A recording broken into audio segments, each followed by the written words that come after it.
Bagaimana seorang Muslim dapat mengatasi dan menghindari kepercayaan terhadap dukun, peramal, dan jimat? Sebagai seorang Muslim, mengatasi kepercayaan terhadap dukun, peramal, nasib, dan jimat dapat dilakukan melalui beberapa langkah.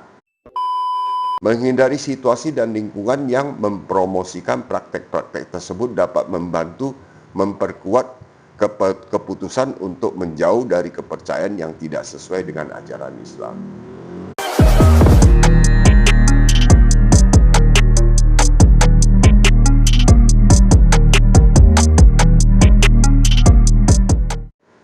Bismillahirrahmanirrahim. Assalamualaikum warahmatullahi wabarakatuh. Halo Sobat Kohalim dimanapun saat ini berada. Mari kita panjatkan segala puji padanya dan kita minta pertolongannya. Seraya memohon ampun dan meminta perlindungannya dari segala keburukan jiwaku dan dari kejelekan amalanku. Kepada Allah Subhanahu wa Ta'ala. Barang siapa yang telah Allah tunjukkan jalan baginya, maka tiada yang bisa menyesatkannya. Barang siapa yang telah Allah sesatkan jalannya, maka tiada yang bisa memberinya petunjuk. Ya Allah, limpahkanlah solawat dan salam bagi baginda Muhammad Rasulullah SAW beserta keluarga dan para sahabat-sahabatnya. Pagi hari ini dalam kesempatan yang mulia ini, kita kembali bertemu di channel Kohalim TV di program Secangkir Kopi di Pagi Hari untuk merenungi sebuah topik yang menarik dan perlu untuk dibahas bersama, yaitu tentang bagaimana seorang Muslim dapat mengatasi dan menghindari kepercayaan terhadap dukun, peramal, dan jimat. Nah, ini menarik. Sebagai seorang Muslim, mengatasi kepercayaan terhadap dukun, peramal, nasib, dan jimat dapat dilakukan melalui beberapa langkah, yaitu sebagai berikut. 1. Pendidikan dan pengetahuan. Meningkatkan pemahaman tentang ajaran Islam dan konsep tawakul, berserah diri kepada Allah, dapat membantu mengurangi ketergantungan pada praktik-praktik yang bertentangan dengan akidah. Membaca kitab suci dan buku-buku keagamaan dapat memberikan wawasan yang lebih mendalam. Nah, ini pentingnya pendidikan dan pengetahuan, artinya kita harus belajar ilmu agama. Ilmu agama kita belajar di mana? Ya, kita mendapatkan ilmu agama dari pengajian, dari Al-Quran sendiri, membaca hadis. Nah, itu akan menambah sehingga pengetahuan kita, sehingga kita akidahnya menjadi kuat. Yang kedua, membangun keimanan. Memperkuat iman kepada Allah dan keyakinan bahwa segala sesuatu sudah ditentukan olehnya.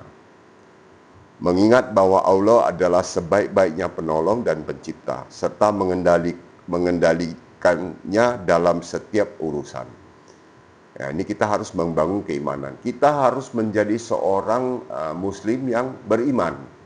Ya, kita tahu bahwa di dalam Islam ada rukun Islam, rukun iman.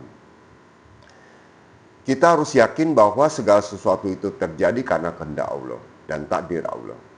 Sehingga iman kita semakin kuat dan semakin dipertebal dengan keyakinan bahwa Allah satu-satunya penolong. Tidak ada yang bisa tolong kita.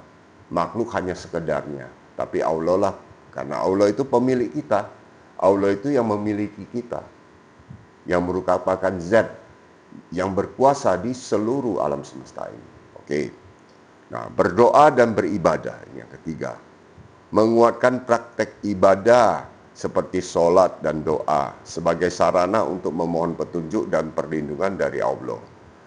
Doa dapat menjadi cara untuk mengatasi kecemasan dan ketidakpastian.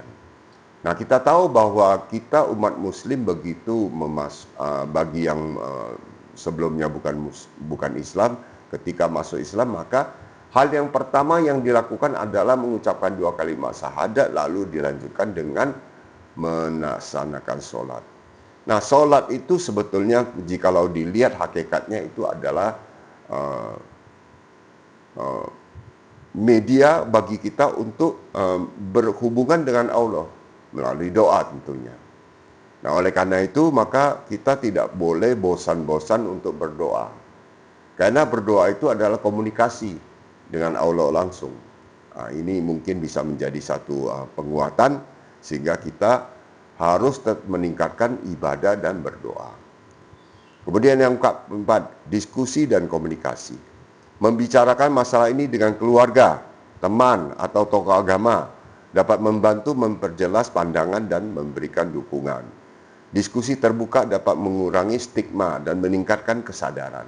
Nah, ini artinya kita nggak boleh mengurung diri, mengisolasi diri sendiri, sehingga kita tidak punya pengetahuan yang luas. Artinya dalam silaturahmi juga akan mendapatkan satu kemanfaatan. Kita harus bergaul, tentu bergaul dengan lingkungan yang baik seperti ulama, keluarga. Nah, ini harus kita lakukan. Kemudian mencari solusi rasional. Ketika menghadapi masalah, mencari solusi yang rasional dan berdasarkan pengetahuan ilmiah atau nasihat dari orang yang ahli di bidangnya seperti dokter, konselor, ulama, karena itu lebih disarankan daripada mencari bantuan dari dukun atau peramal. Nah, ini mencari solusi yang rasional. Kenapa ada yang cenderung untuk mencari dukun? Karena pada intinya mau mudah, mau instan. Dikira dengan cara demikian maka semua masalah dia bisa diatasi. Pada intinya nanti semua masalah kembali kepada kita dan kepada pencipta. Jadi yang kita cari pencipta, bukan justru sesama yang diciptakan. Nah, ini yang kurang lebih seperti ini mau kami sampaikan. Menghindari lingkungan negatif. Menghindari situasi dan lingkungan yang mempromosikan praktek-praktek tersebut dapat membantu memperkuat keputusan untuk menjauh dari kepercayaan yang tidak sesuai dengan ajaran Islam. Nah, ini kita juga harus hati-hati dalam misalnya dalam membuka sosial media. Sekarang banyak sosial media yang memakai cara-cara ini untuk mempengaruhi, menyeret orang ke dalam perbuatan musyrik, yaitu perbuatan yang menduakan Allah. Nah, ini harus hati-hati. Kemudian mendidik anak, mengajari nilai-nilai agama kepada generasi muda tentang pentingnya tawakul dan menolak praktik-praktik yang bertentangan dengan Islam. Jadi pentingnya tawakal, ya tawakal itu artinya kita pentingnya untuk berserah diri kepada Allah, ya. Nah, ini yang penting. Jadi kita harus mengajarkan juga nilai-nilai agama kepada generasi muda. Ini. Jadi dengan mengedepankan pengetahuan iman dan praktik keagamaan yang baik, seorang muslim dapat mengatasi dan menghindari kepercayaan terhadap dukun, peramal, dan jimat. Nah, dengan demikian moga-moga kita dikuatkan, diberikan kemudahan oleh Allah untuk bisa menjauhkan diri dari urusan-urusan begini, ya. Nah, ini kurang lebih ini yang mau kami sampaikan. Terima kasih sudah menyaksikan acara program Secangkir Kopi di pagi hari. Semoga selanjutnya kita masih bisa bertemu, dan hari ini adalah hari Idul Fitri. Kami mengucapkan selamat merayakan hari kemenangan Idul Fitri 1446 Hijriah.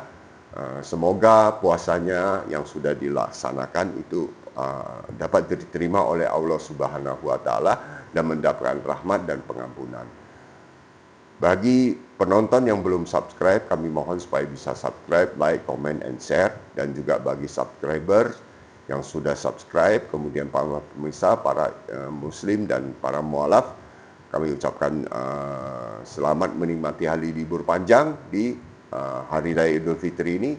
Semoga Hari Raya Idul Fitri ini menjadi momentum untuk memulai keimanan yang lebih kuat, akidah yang lebih kuat, kemudian tauhid yang lebih kuat. Tidak banyak yang bisa kami sampaikan di sini. Bila mana ada yang berniat untuk bersedekah dan berinfak, bisa kirimkan ke rekening yang telah kami sediakan. Begitu pula acara Secangkir Kopi di pagi hari akan libur tayang mulai hari Selasa hingga hari Ahad, dan kita akan jumpa lagi di hari Senin mendatang. Terima kasih. Bila mana ada sesuatu yang kurang berkenan, kami mohon dimaafkan, dan juga kami mohon saran, kritik, komen di kolom komen maupun melalui email. Kami tunggu. Terima kasih. Wassalamualaikum warahmatullahi wabarakatuh.